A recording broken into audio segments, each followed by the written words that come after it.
겠습니다. 말라기 3장, 구약 성경 말라기 제일 마지막 장, 말라기 3장 1절에서 6절입니다. 1329면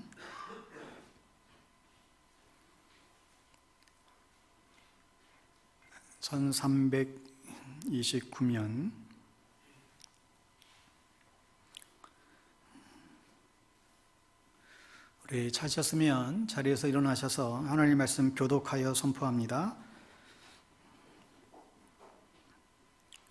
만군의 여호와가 이르노라. 보라, 내가 내 사자를 보내리니 그가 내 앞에서 길을 준비할 것이요 또 너희가 구하는 바 주가 갑자기 그의 성전에 임하시리니 곧 너희가 사모하는 바 언약의 사자가 임하실 것이라.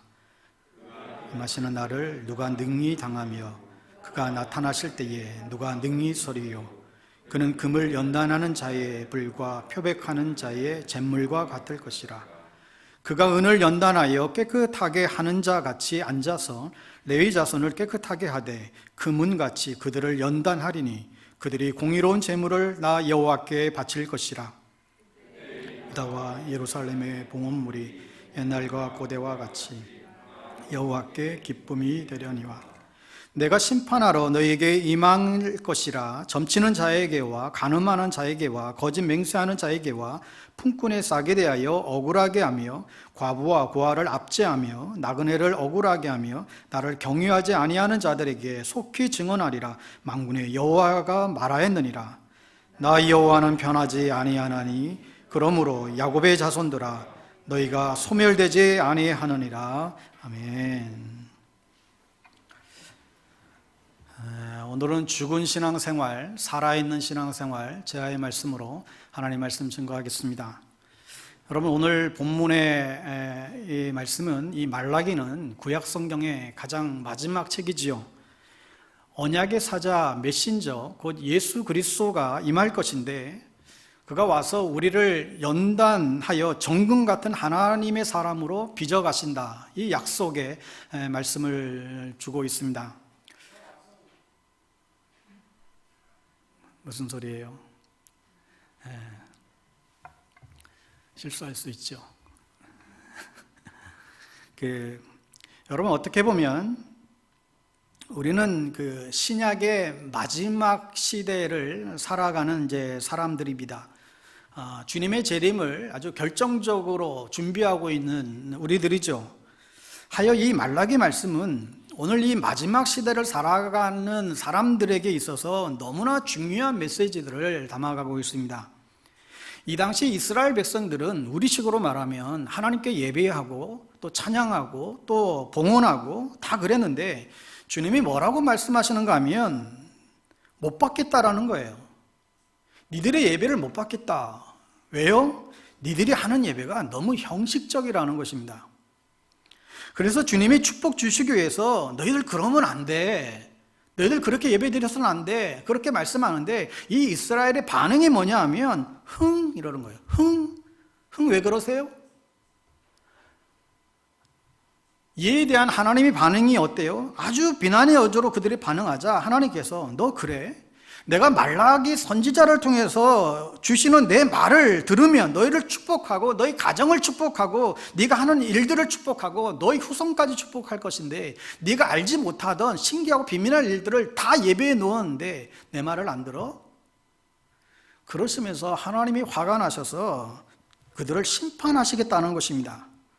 그러시면서 뭐라고 하시는가 하면 야, 너희들 열심은 다 좋은데 가장 필요한 것을 잃어버렸다는 거예요. 너희들이 정말로 필요한 것을 잊어버렸다. 여러분, 어쩌면 우리랑 똑같아요.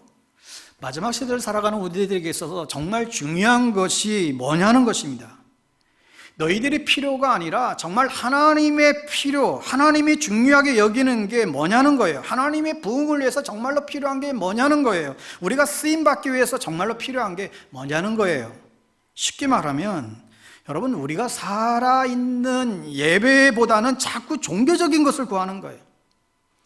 우리 예배도 그럴 수 있어요. 여러분, 진짜 살아계신 주님을 안다면 우리가 예배를 이렇게 드릴까요? 왜 형식적으로 드릴 수 있을까요? 그냥 아무 생각 없이 올 수 있을까요? 주님이 말씀하는 거예요. 너희들 종교적으로 나오는 것이지 기독교는 종교가 아니야. 기독교는 만남이야, 인카운터야. 신의 산에서 주님을 만나듯이 그런 모습으로, 그런 감격으로 주 앞에 와야지. 그러니까 여러분, 하나님은요, 우리 예배를 보고 어쩌면 점수를 매긴다는 거예요. 하여 우리가 무슨 찬양이 좋다 나쁘다, 뭐 설교가 좋다 나쁘다, 이게 다 사실 그릇된 것이죠. 네가 나를 만나러 오는 게 중요한데 네가 무슨 쇼를 보러 오니? 무슨 영화 감상하러 오니?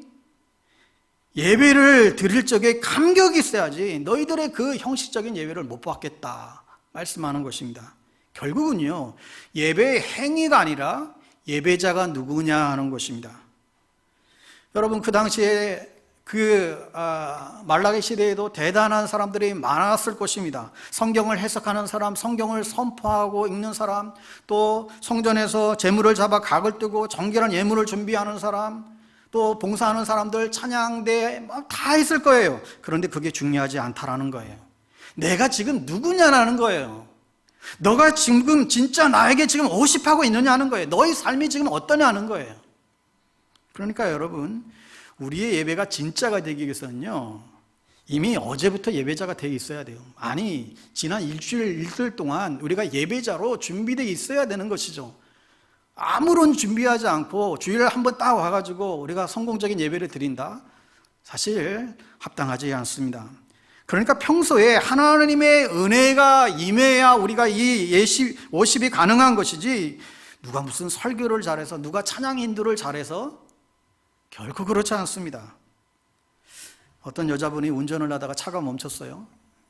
이게 엔진을 잘 모르니까 어쩔 줄 몰라가지고 지나가는 심사분에게 좀 차 좀 봐달라고 그랬어요.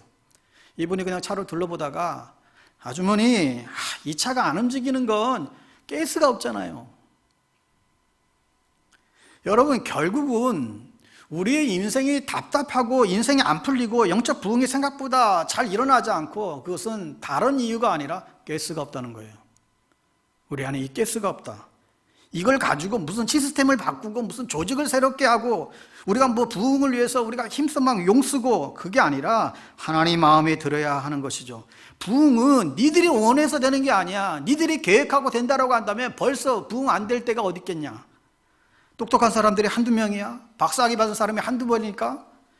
교회를 평생 다니는 사람들이 한두 명이야? 신학자들이 한두 명이야? 그런데 왜 부흥이 안 되지? 노가스요. 가스가 없다는 거예요. 너희들이 답답한 것은 코로나 때문이 아니라 가스가 없어서 그런 거야. 자꾸 안 되니까 남편 바라보면서 이 인간 때문에 내 인생 망쳤다 하고, 아내 바라보면서 내 인생의 가장 최대의 실수라고 그러고, 가스가 없어서 그런 거예요. 그 인간 탓하지 마. 성도 탓하지 마. 하나님 교회 탓하지 마. 그건 하나님이 주시는 거야. 부흥은 하나님께 달린 거야. 너한테 가스가 없어. 그러니까 여러분, 이게 왜 중요한가 하면, 교회가 살아 움직여야 되잖아요. 교회는 사람이 많이 모였다고 무슨 시스템이 잘 돼 있다 움직이는 게 아니라 뭔가 일어나야 돼요. 하나님이 살아 계시면 하나님만이 하실 수 있는 일들이 일어나야 돼요. 무슨 변화가 일어난다든지, 하나님의 놀라운 손길이 있다든지, 어쨌든 갑자기 사람이 뒤집어진다든지, 말씀을 보고 그 깨달음이 있다든지, 뭔가 일어나야 되지 않겠어요? 20년 동안 똑같이 아무런 변화 없이 그렇게 예배드리고 그냥 간다, 이건 아니잖아요. 그럼 하나님께 우리가 예배드리는 게 무슨 의미가 있겠습니까? 하나님이 우리 예배를 보신다는데 그건 무슨 의미가 있겠어요? 그건 종교 행위예요. 그러니까 지금 이스라엘이 문제가, 지금 이게 문제라는 거예요. 어쩌면 오늘 마지막 시대를 살아가는 우리 교회들에게도 동일한 굉장히 중요한 메시지입니다. 난 너희들에게 진짜 축복을 주기를 원하는데, 그런데 니들에게 가스가 없잖아. 그럼 가스가 뭐예요? 여러분, 오늘과 다음 주일까지 말씀을 이어서 전할 터인데요, 여러분, 부흥은 어떻게 일어나는 것인가? 우리의 신앙을 어떻게 하면 우리가 더욱더 다이내믹한, 정말 살아있는 신앙생활을 할 수 있을까? 3가지 정도를 살피게 될 터인데, 여러분, 다음 주일은요, 정말 놀라운 축복의 말씀이 다음 주에 나와요. 그러니까 오늘 이 말라기 선지자를 통해서 내가 너희들에게 3가지 음성을 줄 터인데, 여러분, 내가 이것을 듣고 주께서 이 음성을 듣고 너희들 어떻게 할래? 우리한테 계속 질문하게 될 것입니다. 너희들이 순종하면 축복하시겠다는 것이죠. 자, 첫 번째로 오늘 3장 1절 말씀 같이 한 번 더 읽겠습니다. 3장 1절 시작. 만군의 여호와가 이르노라 보라 내가 내 사자를 보내리니 내가 내 앞에서 길을 준비할 것이요 또 너희가 구하는 바 주가 갑자기 그의 성전에 임하시리니 곧 너희가 사모하는 바 언약의 사자가 임하실 것이라. 그러니까 주가 예수가 갑자기 성전에 임하시는데 그 언약의 사자 이 메신저가 이제 오시죠. 여러분 우리가 신앙생활을 합니다. 중요한 게 뭘까요? 우리의 신앙생활에서 중요한 게 은혜를 직접 경험하는 거예요. 만약에 우리가 은혜를 경험하지 않으면 기독교는 다른 종교랑 거의 비슷해요. 하라 하지 마라. 나름대로 열심히 고행하고 열심히 애쓰고 자기가 뭔가를 하려고 부딪혀요. 그러나 기독교는 그게 아니에요. 기독교는 감격이에요. 예배는 감격이에요. 여러분 저도 모태신앙이에요. 평생 지금까지 제 기억상으로는 주일날 예배 딱 2번 빠진 것 같아요. 주일 빠진 적이 없어요. 제 학생 때 가출레에서도 그때도 예배 다녔어요. 주일날은 교회 갔으니까 이게 종교성이 있었던 것이죠. 뱃속에서부터 교회 다녔으니까 하나님을 조금 안다고 생각을 했어요. 그런데 제가 청년 때에 예수님을 인격적으로 만났던 그 시골 골짜기, 그 산골 골짜기에서 일주일은 제 인생을 뒤집어 놨어요. 그때 불렀던 찬양, 지금도 기억해요. 찬양이 달라요. 예배가 달라요. 교회가 달라요. 내 삶이 완전히 정말 어떻게 같을 수가 있겠어요? 그러니까 그게 은혜라는 거예요. 여러분 은혜라고 하는 것은 주님이 지금도 살아계신 주님이시다. 그분이 내 죄를 용서해 줬다. 그분이 지금도 나를 사랑하신다. 그분이 내 인생을 책임져 주신다. 내 앞길의 길을 활 다 열어주셨다. 지금도 여전히 주님 앞에만 가면 우리의 인생을 품어주신다. 여러분 이게요, 여러분 이 은혜를 아시나요? 이 주님으로부터 오는 이 은혜, 여러분 예배는 이 은혜를 아는 자들이 드리는 것이죠. 근데 이 감격 없이 자꾸 받으려고만 하니까 뭔가 우리 안에 한계가 있어요. 아무리 좋은 메시지도 뭐 들으면 뭐 비슷비슷하지 않겠습니까? 근데 은혜를 받으면 교회 오기 전부터 가슴이 벌렁거리고요. 오늘은 주님이 무슨 말씀을 하실까? 오늘은 나에게 어떤 말씀을 메시지를 주실까? 그런 기대가 가득 차게 되고요. 찬양에서부터 임재가 있고요. 감격이 흘러 넘치고요. 그럴 때 내가 진짜 예배자다. 내가 너에게 복을 주겠다. 주님 말씀하시는 거죠. 그러니까 여러분 구약에는 성막 지성소 그분이 오셨잖아요. 지성소에 구별된 장소에 하나님의 임재가 있었어요. 그러나 이제 신약에서는 예수 그리스도가 어떻게 오셨어요? 내 안에 우리의 심령 가운데에 오셨어요. 그러니까 고린도서 6장 19절 표현대로 너희 몸은 너희가 하나님께 받은 바 너희 가운데에 계신 성령의 전인 줄 알지 못하느냐? 너희는 너희 자신의 것이 아니다. 그러니까 그분이 우리 안에 들어오시니까요. 옛날에 이 거듭나기 전에는 은혜 받기 전에는 예배를 드려도 그냥 피상적이었어요. 오늘 나 예배 드렸으니까 그래도 내가 오늘 주일 성수했으니까 그래도 나는 뭐 괜찮은 신앙인이네. 이 정도 생각하고 살았는데 어느 날 내 심령 가운데에 예수가 오신 거예요. 그때 은혜가 임하니까 완전히 달라진 것이죠. 제가 처음 은혜 받고 찬양을 부르는데요, 지금도 그 찬양이 기억나요. 그냥 부를 수가 없더라고요. 십자가를 질 수 있나 주가 물어보실 때 죽기까지 따르오리 저들 대답하였다. 우리의 심령 주의 것이니 당신의 형상 만드소서. 주인도 따라 살아갈 동안 사랑과 충성 늘 바치오리라. 주님 만났을 때의 찬양은요, 진짜 그냥 그때 정말 진짜 눈물로 불렀던 것 같아요. 여러분, 이 은혜가 없다면요, 여러분에게도 동일하잖아요. 다 주님 만났던 기억들. 근데 이 은혜가 여러분 안에도 없다라면 여러분 오늘 여러분의 구원을 점검하셔야 돼요. 진짜 구원 받았어요? 정말 여러분 다 구원 받으셨습니까? 분명해요? 아닐지도 몰라요. 예배 참석했다고 구원 받았어요? 천만에요. 교회 오래 다녔다고 구원 받았어요? 무슨 말씀? 옛날에 내가 예수 믿는 사람 손들라고 해서 근데 손든 기억, 그것도 몰라요. 내가 입으로 주를 시인했는데요? 그거 가지고 안 돼요. 모태신앙이라고 구원 받았어요? 아니에요. 내가 그동안에 교회 봉사를 얼마나 했는데요? 그거 가지고 아니에요. 여러분, 감격이 있어야 돼요. 하나님을 만나는 감격, 예수를 만난 그 감격, 십자가 복음에 사로잡혔던 그 감격이 있어야 되는 것이죠. 저는 이걸 분명히 알기에 우선적으로 우리 성도님들이 정말 구원의 분명한 확신 가운데에 승리하는 삶을 살기를 정말 바라는 것이고요.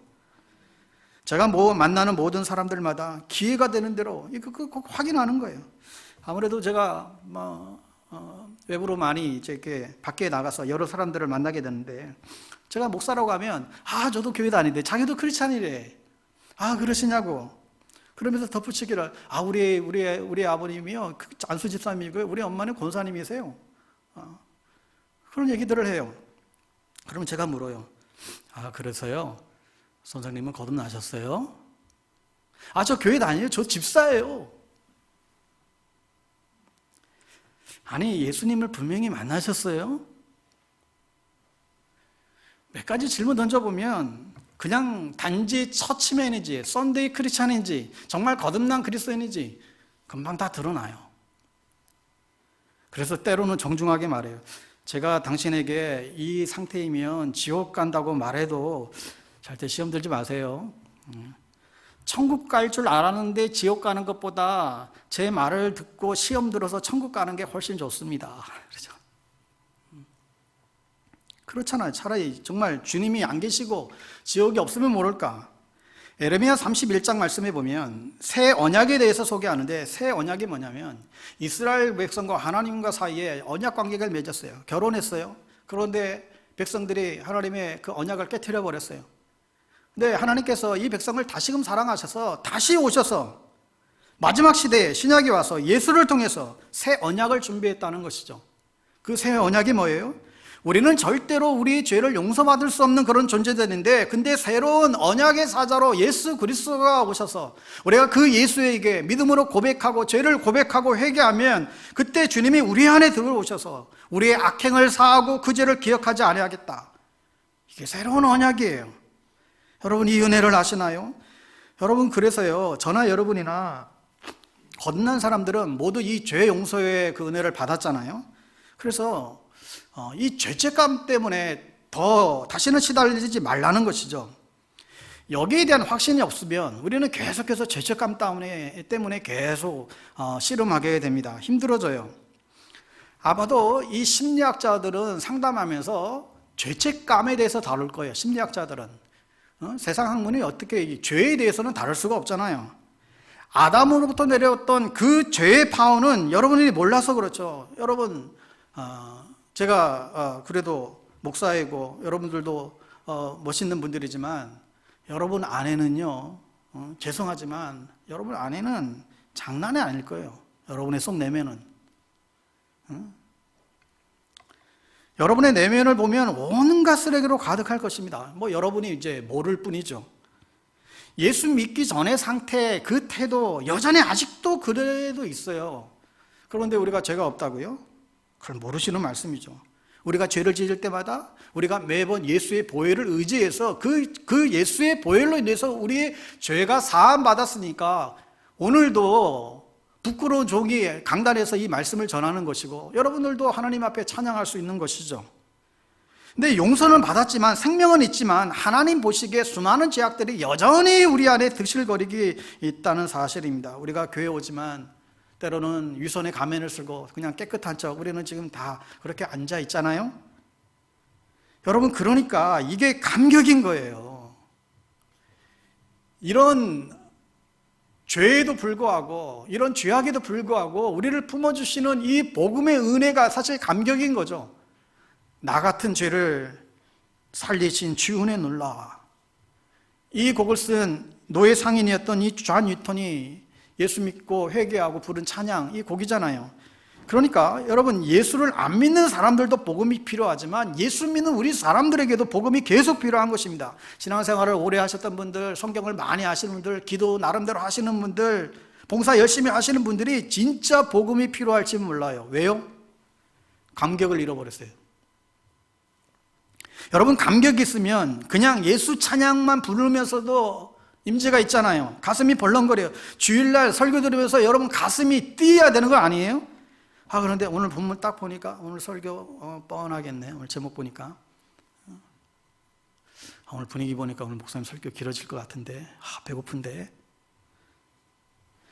여러분, 신앙생활 오래 하신 분들이 이러고 앉아있으면 그분은 주님과 아무런 상관이 없는 사람이 될 수 있습니다. 그렇잖아요. 여러분, 그러니까 거듭난 증거가 여러 가지가 있지만 그 중에 하나가 뭐냐면, 여러분이 신앙생활을 하면서 주님을 인격적으로 만난 적이 다 있잖아요. 그 다음부터 뭔가 달라져요? 그때부터 사실 하나님의 말씀에 대해서 배고픔이 생겨요. 말씀이 진짜 단 거예요. 하나님을 알고 싶어져요. 정말 주일 메시지가 다르게 들려요. 너무나 사모하는 그 마음들이 들죠. 설교가 길고 짧고 이 문제가 아니에요. 그냥 주님을 알고 싶은 거예요. 주님을 더 배우고 싶은 거예요. 주님을 더 사랑하고 싶은 거예요. 그러면 그 사람은 구원받은 게 확신해요. 그런데 우리가 예배를 드리는 대로 그런 열망이 하나도 없어요. 그러면 그 인생은 사실 아직 아닌 거죠. 지옥 가면 어쩌려고요? 안 되는 거잖아요. 예배를 참석했다고 우리 천국이 보장되나? 여러분, 그러면 예수가 십자가에 달린 이유가 없어요. 예수 믿고 변화가 없다면 그건 종교지. 어떻게 그게 기독교라는 거예요? 그럴 수 없다는 것입니다. 네가 진짜 예수를 만났다라고 한다면, 당신이 진짜 예수를 경험했다라고 한다면 그 말씀을 따라 살려고 하는 그 기본이 되어 있어야지. 설교는 설교고 그냥 뭐 다 따로 놀아요. 물론 결심했지만 또 무너질 때가 있어요. 목사님이 제가 이제부터 정신 차리고 믿음으로 살게요. 큰 소리 빵 쳤는데 그 다음날 또 넘어질 수 있어요. 그런데 구원 안 받은 사람은요, 애초에 관심이 없어요. 내가 하나님을 위해서 살아야 될지, 무슨 헌신에 대해서 어떻게 말씀을 따라서 아예 관심이 없어요. 그러다가 비참한 삶을 맞이하겠죠. 그럼 어떻게 해야 되겠습니까? 우리가 정말로 회개하고 다시금 살아계신 주님 만나게 해달라고 기도해야죠. 여러분, 그게 없으면 예배가 아무런 의미가 없어요. 우리가 예배 때 참회 기도 이것 때문에 하는 것 아니겠어요? 한 주간에 우리의 모든 죄악들을 다시금 예수 십자가의 보혈로 다 정결케 해주시고 그 정결된 마음으로 다시금 하나님을 만나고자 하는 것이죠. 그래서요, 교회 오늘 갈까 말까 고민할 때가 있죠. 오늘은 그냥 가지 말까.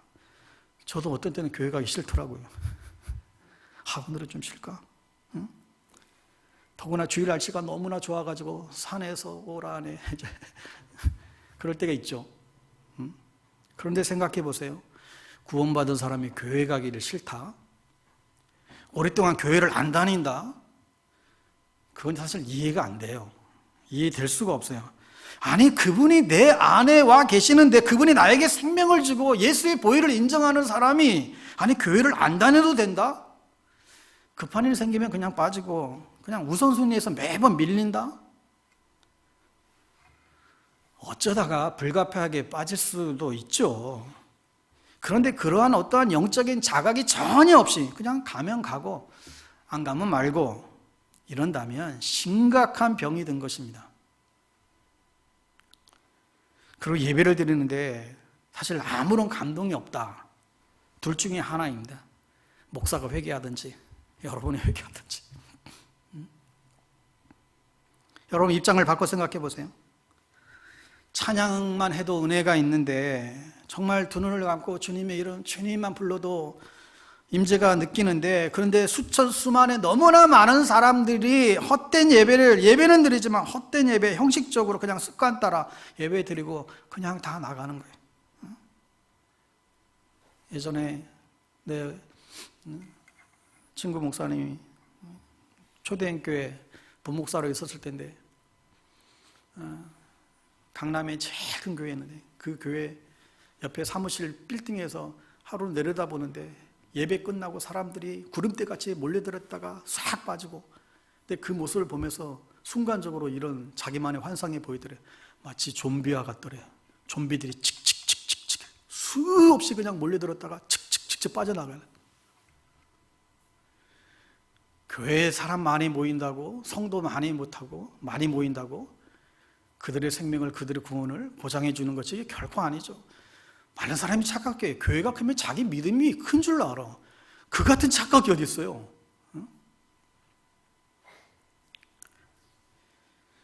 여러분, 그러니 주님이 내가 니들 예배 더 이상 못 받겠다. 아니, 너희들 어떻게 생각하니? 내가 너를 지금까지 기다렸는데, 나는 너를 미치도록 사랑하는데, 너는 나의 신부가 되고 너는 나의 친구고 너와 나의 새로운 언약 관계가 맺었는데, 너는 나의 자녀고 나는 내 아버지가 되었는데, 내가 이제 내 인생을 책임지겠고 내가 너를 축복하겠고, 이걸 아는 니들이 어떻게 예배를 그렇게 드릴 수 있냐는 거예요. 너 정말 구원받은 게 맞아? 성경 좀 안다고 구원받았어? 너 봉사 좀 했다고 구원받았어? 아니야. 나에게 돌아와야 돼. 다시 회개하고 하나님의 자녀로 거듭나고 거룩한 주의 신부로 살아. 그때 내가 진짜를 보여줄게. 너에게 진짜로 축복이 무엇인지 가르쳐 줄게. 그러니까 여러분, 우리가 매번 죄 안 짓고 살진 않잖아요. 그런데 구원받은 백성들은 다른 게 있어요. 옛날에는 죄 짓고도 이게 죄인 줄 몰랐어요. 옛날에는 죄 짓고도 그냥 아무 가책 없이 그냥 넘어갔어요. 근데 예수 믿는 사람들이 죄 짓잖아요. 그럼 예수로부터 나오지 않는 모든 생각과 행동, 이게 죄잖아요. 그러니까 우리의 목표는 예수니까 예수에게서 벗어난 것, 이게 죄인 것이죠. 성경에서 나타난 죄라는 게 윤리적이고 도덕적인 그 죄를 말하는 것이 아니라 주님에게서 벗어난 게 그게 죄예요. 하나님 없이 살아가는 것 자체가 죄잖아요. 그러니까 구약에서는 죄를 가리킬 때에 하타라고 하는 단어를 썼어요. 관역에서 벗어났다, 어긋났다. 관역에서 화살이 벗어나면 엉뚱한 다른 생물을 해칠 수 있으니까 아주 낭패잖아요. 그러니까 그러한 모습을 구약에서는 죄로 인식을 했어요.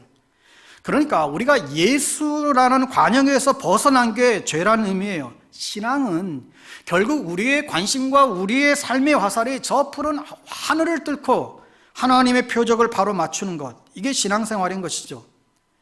여러분, 그런데 예수 믿고 나서도 여전히 우리 안에 수없는 죄가 있습니다. 단지 구원받은 사람은 차이가 뭐예요? 마음이 아픈 거예요. 옛날에는 그냥 넘어갔어요. 옛날에는 가십이 재밌어요. 사람들이 왜 뒷담화 하세요? 재밌잖아요, 뒷담화하면. 죄를 지는데 너무너무 재밌잖아요. 죄 지는데 재미없으면 누가 죄를 짓겠어요? 죄를 지으면 지을수록 재미가 있어요. 그런데 구원 받기 전하고 후하고 차이가 뭔지 아세요? 그렇게 뒷담화하고 나서 그 다음이 문제예요. 저녁에 잠을 못 자요. 옛날엔 죄 짓고 잠을 잘 잤어요. 이제는 잠이 안 들어요. 복수를 해야 됐어요, 옛날에는. 그런데 그렇지 않은 가십의 정도를 약간 낮췄는데도 불구하고 마음이 너무 아픈 거예요. 편하지가 않아요. 금세 후회를 해요. 성령이 우리 안에 계시니까 우리가 죄 짓는 그 순간부터 정말 힘들고 괴로워져. 내가 손해보고 말걸. 내가 욕먹고 말걸. 그게 구원받은 징표예요. 혹 여러분 가운데에 저는 아무런 갈등이 없습니다. 그런 분들은 오늘 구원받을 기회를 드릴게요.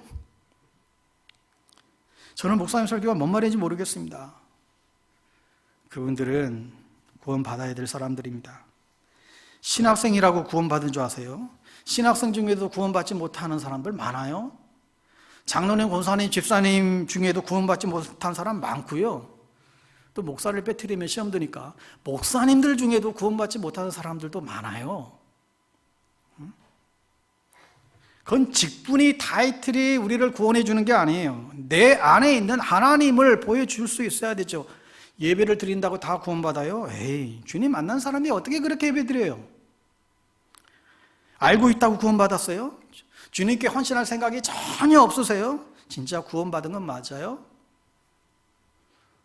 오늘따라 목사님 왜 저런 말씀을 계속 하실까?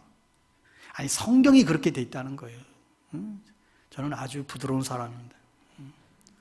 저는 아주 연약한 사람이에요. 남한테 싫은 말도 잘 못하는 사람이에요. 근데 전혀 가책도 없이 예배를 빠지고도 아무런 문제가 없어요? 사실 구원받은 자 아니에요. 다시 점검해 보셔야 됩니다. 3년, 5년, 10년 다녔는데 내가 정말 구원받는 게 맞나? 심각하게 여러분 생각하셔야 됩니다. 오늘 본문은 그 얘기하는 거예요. 신앙생활은 억지로 하라, 하지 말라, 이게 아니라는 거예요. 전부 다 은혜예요. 신앙생활은 나를 따르라. 정말 주님의 은혜를 알고 나서 모든 게 주님 앞에 다 드리고 싶은 것이죠. 정말 말씀이 내 심장을 강타하면 어쩔 줄 모르고요, 정말 어쩔 줄 몰라서 주님, 정말 당신이 누구십니까? 저 어떻게 하면 좋아요? 용서해 주세요. 믿음을 주세요. 앞으로 어떻게 살까요? 주님 앞에 이런 반응을 할 수밖에 없죠. 착하다고 구원받아요.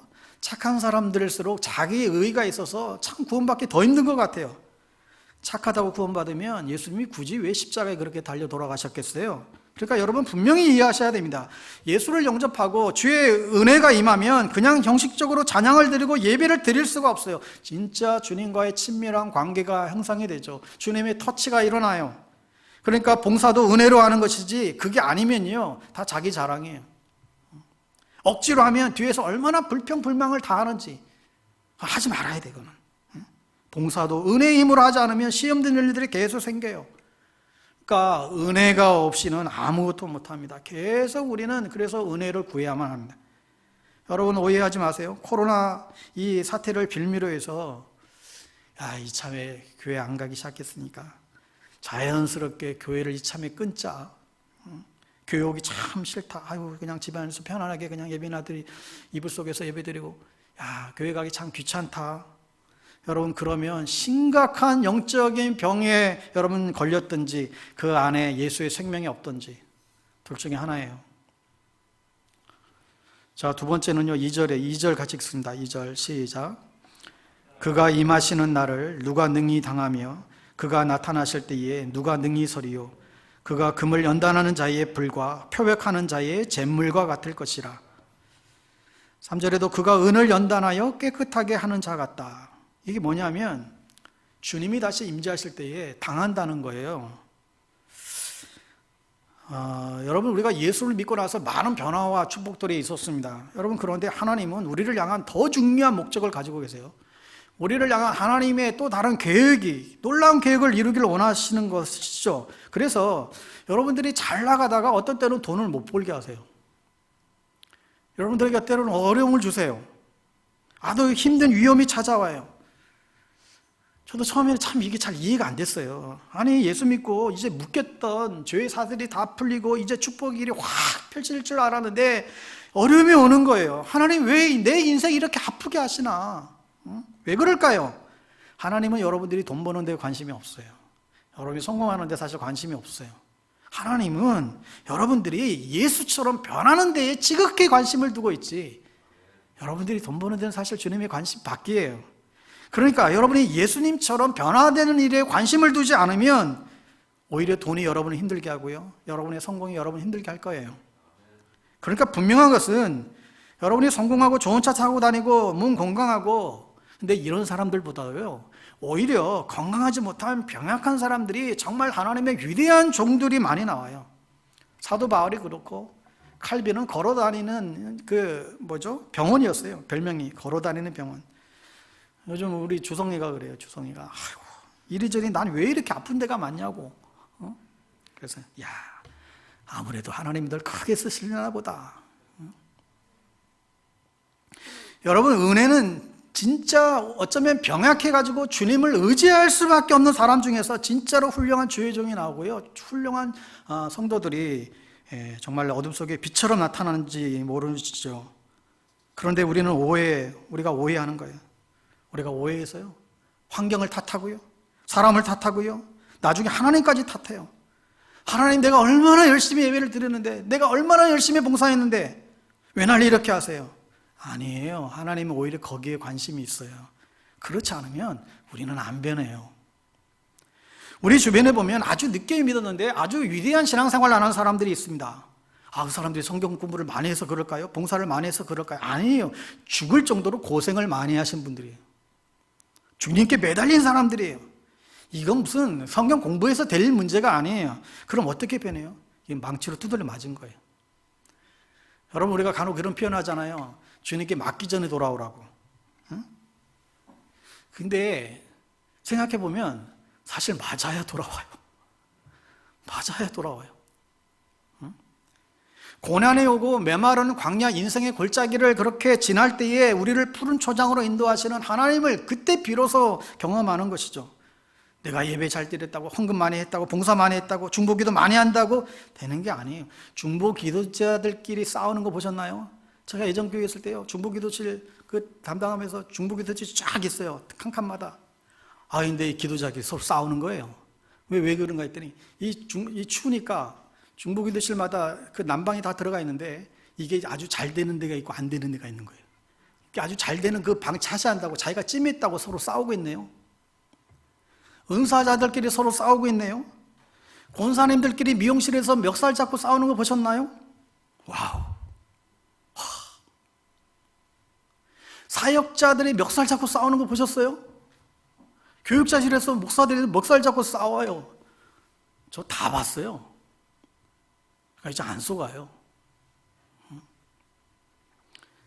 그러니까 어쩌면 우리가 너무 곱게 예수를 믿으면 잘 안 변해요. 우리의 신앙이 피상적이 되기 쉬운데 주님께서 손을 보셔야 정말 우리 안에 변화가 일어나요. 그러니까 여러분 일찌감치 항복하셔야 돼요. 주님, 항복합니다. 제가 할 수 있는 거 하나도 없습니다.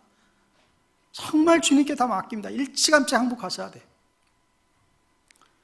여러분, 그러니까 고난을 겪고 금처럼 단단한 분들은요, 얼굴에서부터 그게 나와요. 얼굴에서. 이게 은혜가 정말 충만한 사람들은 그게 막 드러나는 것 같아요. 그 영이 드러나는 것 같아요. 성경을 안다고 될 부분도 아니고, 기도를 사실 좀 한다고, 봉사한다고 된 게 아니라, 은사 받았다고 성질이 바뀌나요? 은사는 있어도요, 그 성질은 안 바뀝니다. 고난받아 본 적이 없으면 안 변하는 거예요. 정말 십자가 앞에 엎드리는 시간들이 있어야 되는 것입니다. 하여 때로는 내 자녀가 아플 때 얼마나 힘들어요. 대신 아파질 수도 없고, 자녀를 통해서 왜 주위에서 나를 이렇게 못 살게 굴까? 왜 내 재정이 풀리지 않을까? 여러분, 나를 힘들게 하는 모든 상황들과 모든 사람들은요, 하나님이 우리를 축복하시기 위한 하나님의 도구라는 사실을 결코 잊어서는 안 됩니다. 여러분, 그래서 은혜를 좀 아는 사람들은요, 어려움을 당할 때 이렇게 반응하는 거예요. 하나님, 제가 어려움을 당하는 이유가 있겠지요. 깨닫게 하시고 이 고난이 새로운 기회가 되게 해주세요. 여기에 낙심하지 말고 잘 극복하고 더 크신 주님의 뜻을 이루게 해주세요. 똑같은 상황인데요, 다른 거예요. 목사님 안에 어떻게 이럴 수가 있습니까? 내가 지금까지 얼마나 열심히 했는데, 이러면 땡인 거예요. 아니, 어떻게 예수의 형상을 담고자 하는 분이 그렇게 소리를 지르세요? 예수를 믿고자 하는 사람이 어떻게 교회 안에서 분을 내세요? 왜 그리고 사람들이 그렇게 가십을 하십니까? 그건 아직 멀었다는 거죠. 그러니까 여러분이 특별히 중직자일수록 하나님께 덜 맞으려면 빨리빨리 여러분 순종하시면 돼요. 말 안 들으면요, 보니까 망치의 강도가 세집디다. 세지고. 누구처럼 고생하지 마시고 빠른 길로 가세요. 시편 66편 10절에 보면, 하나님이여 주께서 우리를 시험하시되 우리를 단련하시기를 은을 단련함같이 하셨으며, 욥기 23장 10절, 내가 가는 길을 그가 아시나니 그가 나를 단련하시는 후에는 내가 순금같이 되어 나오리다. 그러니까 우리를 정금처럼 빚기 위해서 때로 우리가 부서져야 되고 때로는 깨어져야 되는 것이죠. 자녀를 통해서 부를 수도 있고요, 때로는 남편을 통해서 우리를 부술 수가 있고요, 때로는 여러 가지 상황들, 또 우리의 몸의 육체를 쳐서 할 수도 있다는 것이죠. 그런데 내가 너를 축복 주기 위해서 그런 것인데 왜 자꾸 피하고 있느냐 하는 것입니다. 여러분, 그거 아세요? 성경도요, 말씀도 내가 교만할 때는 안 들려요. 주일 메시지도 내가 교만할 때는요, 전혀 들어오지 않아요. 그런데 여러분이 이리 쳐이고 저리 쳐이고 정말로 심령이 정말로 가난해질 때는요, 하나님 나를 도와주세요. 나는 아무것도 못하겠어요. 정말 내가 힘이 없어요. 하나님 도와주셔야 돼요. 이러한 가난한 마음으로 주님 앞에 나오는 사람들은요, 메시지 들을 때마다 그 가슴에 불일을 할 거예요. 똑같은 메시지인데 다른 것이죠. 똑같이 큐티했는데 다른 거예요. 하나님의 강력한 이 손길을 거친 사람들은 그들만이 어쩌면 이해가 되는 것이죠. 자, 그러면 왜 그렇게 하시는가 하나님께서. 잘 들어보세요. 여러분, 우리가 예수 믿으면서 아담으로부터 온 원죄의 문제는 예수 십자가의 보혈로 이미 다 2000년 전에 다 해결해 주셨어요. 그러나 아무리 신앙생활을 해도 여전히 내 안에 잘못된 태도와 쓴뿌리들은 아직도 남아있어요. 우리가 모를 뿐이지 모든 사람에게 이게 다 남아있어요. 은혜는 받았지만 아직도 찌꺼기가 남은 거예요. 그러니 은혜 받고 싸워요. 예배를 드리고 나가면서 주차장에서 싸우는 거예요. 찌꺼기가 아직도 남아있어요. 그래서 하나님께서 계속해서 우리에게 손을 보세요. 하나님의 손을 보기 전까지는요, 이건 우리가 변화가 안 일어나요. 그래서 아픔이 있습니다. 그러니까 방법이 뭐냐? 빨리 정신 차리고 빨리 하나님 앞에 손 들고 돌아오는 길밖에 없습니다. 빨리 주님 앞에 순종하는 길밖에 없어요. 그러나 이건 역시 오해하지 말 것은 하나님이 우리를 축복하시기 위함이죠.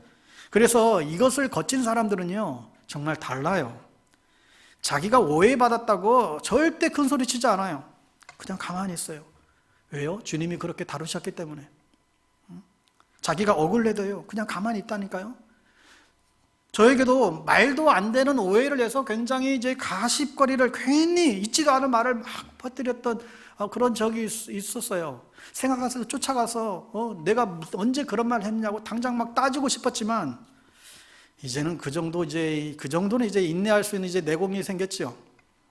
여러분들도 그 정도는 되어야 이제 교회가 건강해지는 거예요. 그 전까지는 아무리 으쌰으쌰 해도 한계가 있어요.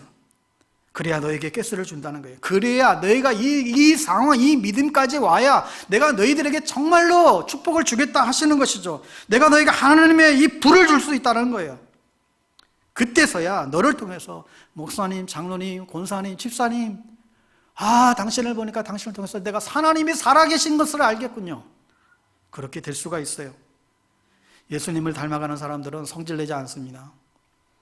자기가 억울한 일을 당해도 억울하다고 얘기하지 않아요. 그냥 가십 안 해요. 그렇게 잘난 척 그렇게 안 해요.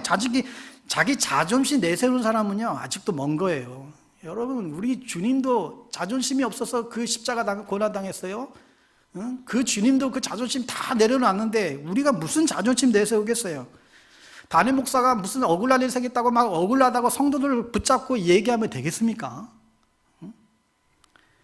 예수님처럼 억울한 일 생기면 그건 그냥 당하는 거예요. 그냥 당하면 돼요. 그런데 이런 게 여러분이 없다 보니까 뭔가 엔진 오일이 뭔가 부족한 느낌을 받는 것이죠. 그러니까 어떤 예배의 행위로 이게 해결될 문제가 아니라 내 안에 수많은 찌꺼기들을 은혜의 망치로 쳐 내려갈 때 그때 진짜 이제 순금이 되어 나오는 것입니다. 여러 가지 가정의 어려움, 재정의 어려움, 관계의 어려움, 여러 가지 환경의 그 모든 어려움, 이 모든 것을 통해서 주님은 우리가 정금같이 나오기를 원하는 것이죠. 여러분, 그래서 하나님의 뜻대로 우리를 해모로 치셔야 돼요. 그래야 진짜 변화가 있어요. 그 전까지는 아직 멀었어요. 왜냐하면 얼마나 우리가 딱딱한데요, 우리가 강박한데요. 여러분 자신을 믿지 마세요. 여러분, 그 은혜 찌꺼기들을 불에 달구고 막 그래서 하는데 그 은을 언제까지 달구는가 봤더니요, 그 은에다가 자기 얼굴이 비칠 때까지 그 은을 달군대요. 그러니까 여러분 안에 있는 예수가 나타날 때까지 하나님은 계속해서 어쩌면 우리에게 망치로 치세요. 그래서 신앙생활을 오래 하신 분 중에 진짜 오랫동안 연단을 받으신 분들이 계세요. 근데 그분들은요, 교회 밖에서나 교회 안에서나 딱 보면 달라요. 정말 영적 내공이 깊어요. 조그만 일에도 시험 들지 않아요. 웬만한 일을 그냥 다 툴툴 다 털어버려요. 뒤에 가서 가십 안 해요. 주님은 이러한 사람 되기를 원하시는 것입니다. 내가 너에게 정말 가장 원하는 것은 너에게서 예수가 나타나는 것이다. 여기에 주님은 관심이 있다는 거예요. 진짜 축복이 그때 너희들에게 비로소 나타날 것이다.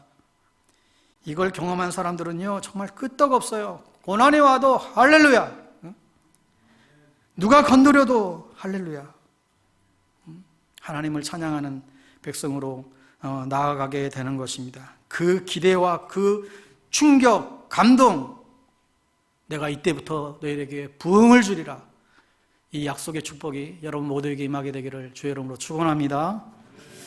우리 찬양하고 함께 우리 기도하고 나가겠습니다. 우리 다시 한번 우리 이 찬양으로 주의 은혜를 사모했으면 좋겠습니다. 은혜로만 들어가는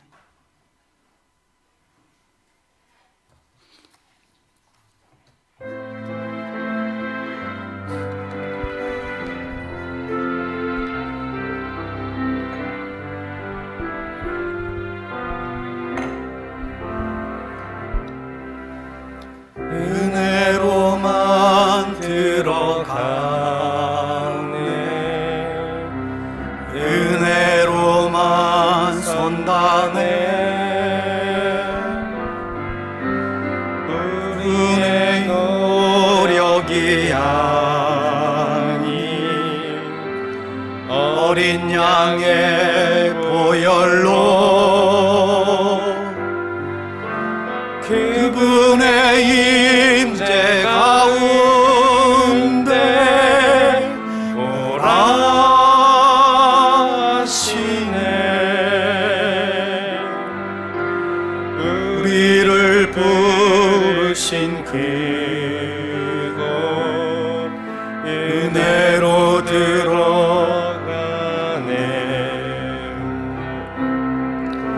주님의 그 범죄한 우리가 어찌 서리요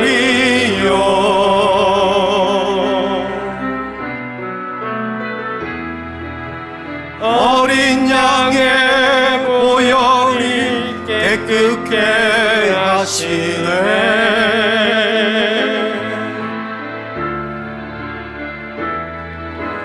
범죄한 우리가 어찌 서리요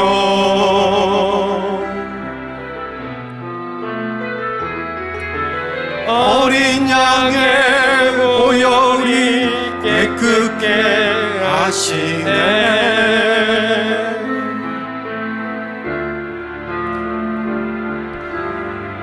은혜로만 들어가네 은혜로만 선다네 우리의 노력이 아니 어린 양의 보혈로 그분의 임재 가운데 오라 하시네 우리를 부르신 그곳 은혜로 들어가네 주님의 은혜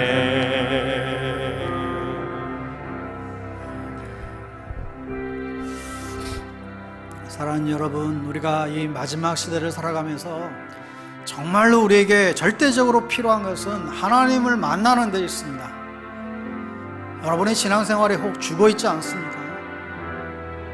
은혜의 간격 다 잃어버리고 형식적인 신앙생활을 하고 있지는 않으십니까? 여러분의 영적 생활에 지금 빨간불이 들어와 있지는 않으세요? 여러분, 다시금 우리 안에 이 영적인 가스가 채워지고 날마다 은혜의 간격과 우리 예배가 새로워지도록 은혜의 망치가 우리의 삶 가운데 내려질 때에 정금 같은 하나님의 사람들로 다시금 다듬어질 수 있도록, 그래야 정말 주님 기뻐하시는 삶을 살아가는 하나님의 백성들 다 될 수 있도록 오늘 주신 말씀을 기억하시면서 우리 마음을 모아 우리 합심하여 함께 기도하시겠습니다. 하나님 아버지 하나님, 오늘도 우리 가운데 말씀을 주셔서 감사합니다. 하나님, 우리가 신앙생활을 해오지만, 우리가 믿음의 길을 걸어가고 있다고 하지만 우리 안에 영적인 가스들이 다 빠져버려서 형식적인 신앙생활을 하고 아무런 간격 없이 신앙생활을 하고 하나님, 그러면서 주 앞에 나아가는 자들이 있습니까? 오 아버지 하나님, 우리에게 날마다 은혜를 경험하는 믿음의 여정들이 우리 가운데 더욱더 충만해질 수 있도록 하나님 도와주시게 되기를 간절히 원합니다. 오 아버지 하나님, 하나님 만나는 그 은혜의 감격으로 수 있도록 주님께서 은총을 더 입혀 주시옵소서. 오 아버지 하나님, 또한 우리를 통하여서 때때로 주어지는 이 고난의 시간들이 하나님 우리를 정금처럼 우리를 빚어가시는 하나님의 작품임을, 하나님의 아버지 하나님이여 사용하시는 그런 도구들임을 우리가 놓치지 않게 되기를 원합니다. 주여 우리에게 영적인 눈을 열어주시옵소서. 주여 이 시대를 온전히 믿음으로 승리하옵소서. 아버지 하나님의 당신의 백성을 되어줄 수 있도록 다시금 우리의 내면을 돌아보게 하시고 다시금 우리의 신앙의 여정들을 돌아보게 하여 주시고 하나님 그리하여서 하나님 우리의 삶들이 우리의 믿음의 고백들이 주님 앞에서 날로 새로워지고 하나님 은혜와 영광들이 말씀으로 주님 도와주시옵소서. 주여 이 모든 것들이 하나님 우리를 변화시키시기 위한 하나님 아버지의 그 신실하신 그 언약의 약속임을 우리가 기억합니다. 주여 우리 모두를 아버지 그렇게 새롭게 빚어주시고 주여 우리를 그렇게 아버지 정말 빚어주시고 은혜와 진리로 우리를 충만케 하여 주시옵소서. 오 주님의 이름을 찬양, 주님의 이름을 온전히 다스리게 은혜로만 들어가네, 은혜로만 선다네. 우리의 노력이 아니니 어린 양의 보혈로 하나님 오직 주님만 보혈만 의지합니다. 주님의 십자가의 사랑을 의지합니다. 주님의 임재만 온전히 사랑합니다. 하나님 모든 사랑하는 믿음의 사람들 예외 없이 하나님 주님의 구원의 반열에 이르게 하시고 어느 한 사람도 예외 없이 주님의 십자가의 그 길, 믿음의 그 길을 여정 묵묵히 다 걸어갈 수 있도록 은혜로 들어가네. 주님의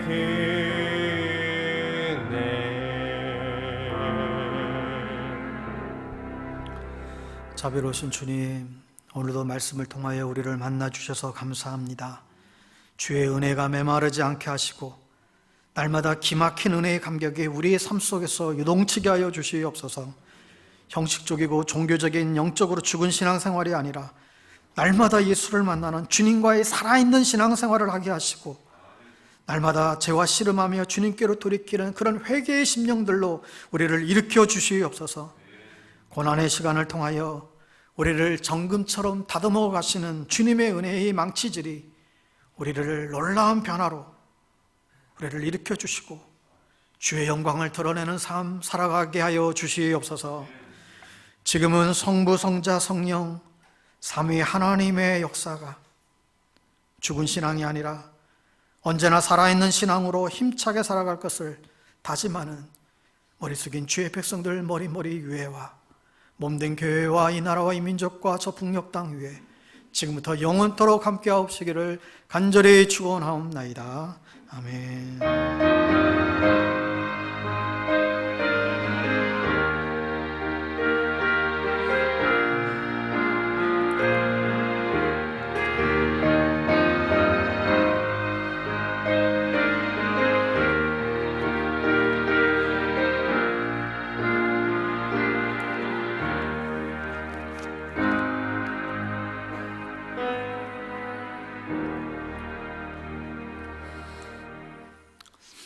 오늘도 또 각 가정에서 처소에서 함께 예배드리는 모든 성도님들 축복하고 한 주간도 믿음으로 승리하는 여러분 되시기를 바랍니다. 오늘 주일 오후도 주 안에서 평안한 시간 보내시기 바랍니다. 안녕히 돌아가십시오.